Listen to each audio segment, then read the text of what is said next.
শেখ হাসিনার সরকারের সময় একটা জিনিস আমরা সবাই দেখতে পাইছি বা একসময় মানুষের মধ্যে এটা বিশ্বাস হয়েছে যে তিনি দাড়ি টুপি পাঞ্জাবিদের বিপরীতে বা মাদ্রাসাগুলোর বিপরীতে মানে যারে তারে জঙ্গি বইলা সাপ্লাই দেওয়া হচ্ছে অথবা গ্রেপ্তার করা হচ্ছে, পুলিশ র্যাব দেখতাম বাড়িঘর ঘিরে রাখতো। তখন আসলে যা মনে হয়েছে সবগুলাই কি মিথ্যা ছিল? না, কিছু কিছু কিন্তু সত্য ছিল। তো অধিকাংশ কারণে সত্যগুলোরও মিথ্যা মনে হইতো, কিন্তু সরকার পতনের পর গতকালকে কেরানীগঞ্জে যে দৃশ্যপট আমরা দেখছি, এখান থেকে বোঝা যাচ্ছে পরিকল্পিতভাবে এদেশের মাদ্রাসা শিক্ষাকে বিতর্কিত করতে, পরিকল্পিতভাবে বিদেশি এজেন্টরা বাংলাদেশকে অস্থিতিশীল করতে এরা এখনো সক্রিয় আছে। আর ওই যে বহির্বিশ্বে ইসলাম ফোবিয়া আছে, মাদ্রাসা ফোবিয়া আছে, মানে রোগ আছে, এরা ভাবে যে এগুলো মানে জঙ্গি তৈরির কারখানা, সেগুলোকে অনেকটা এস্টাবলিশ করে দিচ্ছে। আমরা চাই এই পরিচালক যে আছে মাদ্রাসার, তার সহ 14 গোষ্ঠীর বায়োডাটা পুলিশকে নিতে হবে, 24 ঘন্টার মধ্যে তাকে গ্রেপ্তার করতে হবে, প্রকৃত তথ্য জানতে হবে। কেন কেরানীগঞ্জের মতন জায়গায় একটা মাদ্রাসায় এত পরিমাণ বোমা তৈরির, মানে এরকম কঠিন জিনিস কেন আয়োজন হইল, কেন পাওয়া গেল? একটা ভবন উড়ে গেছে। আপনি দেখেন, আমরা যদি দেখি যে 400 লিটারের মতন বিভিন্ন ধরনের রাসায়নিক দ্রব্য, হাইড্রোজেন পারক্সাইড, তারপর আরো বিভিন্ন জিনিস উদ্ধার করা হয়েছে। তো প্রতিবেদনটি হচ্ছে দক্ষিণ কেরানীগঞ্জের হাসনাবাদে একটা মাদ্রাসায় বিস্ফোরণ ঘটেছে। তো বিস্ফোরণের পরপর সেখান থেকে প্রচুর রাসায়নিক এবং বিস্ফোরক দ্রব্য উদ্ধার করেছে পুলিশ। সেসব রাসায়নিক উদ্ধার, মানে যেসব রাসায়নিক উদ্ধার হয়েছে সেগুলো বিস্ফোরক তৈরিতে ব্যবহৃত হয় বলে পুলিশের বক্তব্য।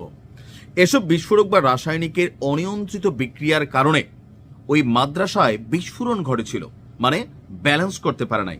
আর এই ঘটনার প্রধান সন্দেহভাজন মাদ্রাসাটির পরিচালক আলামিন শেখ, সে আহত হয়েছে।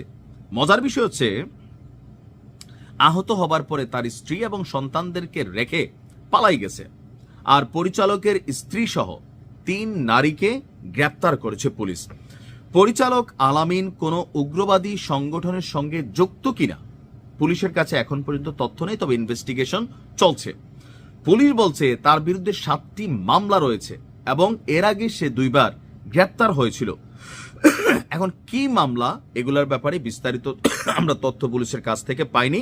তবে শেখ হাসিনার আমলে 2017 সালে 29 জুলাই ফতুল্লা থানায় সন্ত্রাস বিরোধী আইনে দায়ের হওয়া একটি মামলায় এই আলামিনকে আসামি করা হয়েছিল। তখন তাকে গ্রেপ্তারও করা হয়েছিল নব্য জেএমবি নামক একটা উগ্রবাদী সংগঠনের সদস্য সন্দেহে। তখন এটা নিয়ে দেশ জুড়ে প্রতিবাদ হয়েছিল, কিন্তু দেখা গেল কি এই ক্যারেক্টার আসলেই কিন্তু জঙ্গি। সরকার পতনের পর অনেক জঙ্গিরা জেল থেকে বের হয়েছে।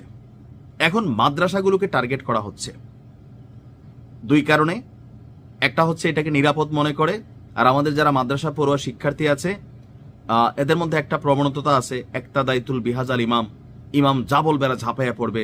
জিহাদের বীজ এদের মধ্যে বপন করা হচ্ছে, বুঝা না বুঝা আসলে কিসের জিহাদ নিজেরও বোঝা না, নানান ধরনের কর্মকাণ্ডে জড়িয়ে পড়ছে আমাদের এই অংশের একটা অংশ। এই কারণে টার্গেট করা হচ্ছে, এমনকি পশ্চিমা বিশ্বের কাছে। এই যে দেখো, হ্যাঁ শেখ হাসিনা আসলে জঙ্গিদের দমন করে রাখছিল, এই ঘটনাগুলো তো সত্য এখন প্রমাণিত হচ্ছে। যেই দেশে এই ধরনের সংগঠন অ্যাক্টিভ আছে, আর পশ্চিমাদের অবস্থা তো জানেনি, এসব ব্যাপারে বিনিয়োগ করে না, সুযোগ সুবিধা বন্ধ করে দেয়, বাটে ফালাই দেয়, অনেক কিছুই। কিন্তু কেরানীগঞ্জে শুক্রবার সকাল 10টায় এই ঘটনা উম্মাল কুরা ইন্টারন্যাশনাল নামক এই মাদ্রাসাটাতে ঘটেছে। আর 2টো কক্ষের পাশের দেয়ালগুলো বিস্ফোরণের কারণে ধ্বংসস্তূপে পরিণত হয়। পরিচালক আলামিন শেখের স্ত্রী এবং তার আলামিন শেখ, তার বয়স হচ্ছে 32, তার স্ত্রী আসিয়া বেগম 28, 3 সন্তানের মধ্যে 2 সন্তান, ছেলে উমায়ের এবং আবদুল্লাহ সহ 7 জন এখানে আহত হয়েছেন। আহত স্ত্রীর সন্তানকে রেখেই পালাই গেছে এই আলামিন। আহতদের মধ্যে উমায়ের শরীরে